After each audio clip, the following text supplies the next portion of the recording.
Hi, I'm anuttama. So what is a lunatic? Most people, when they think of lunatic, they think of insane asylums with people in padded cells wearing straitjackets and screaming about some fantasy that they have in their mind.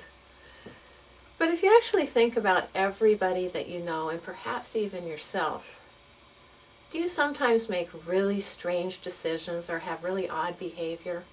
Aren't we all just a little bit of a lunatic? From an astrologer's point of view, I think of a lunatic as being somebody who's adversely affected by the lunar energy. The energy is a subtle energy coming from the moon. It can be scientifically seen that there is such a thing as the lunar energy because those, I guess it's not politically correct to call them insane asylums, but the places where the loonies are tend to be much more busy places during the full moon and quite quiet during the new moon. So there is something that is affecting people. And we know that people who are, mentally very challenged people tend to understand that these issues are coming from the subconsciousness. So from an astrologer, I understand that the lunar energy affects the subconsciousness. And it's almost like an energy that tweaks around in there because our subconsciousness, I think of it like a sphere that contains every experience that you've ever had and your emotional reactions to each experience.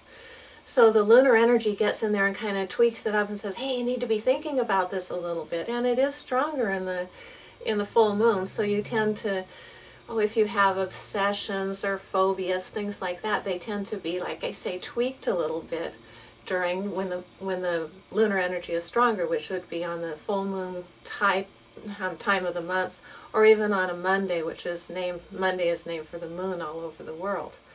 So this can be actually a positive thing, because if you really want to be happy, you really have to deal with if you've behaved in such a way that you regret. You need to be able to forgive yourself. You need to develop qualities of forgiving others. You need to get over things and deal with things in a philosophical way. So it can be a positive thing as long as you don't get overwhelmed by it, which is what happens to those unfortunate people.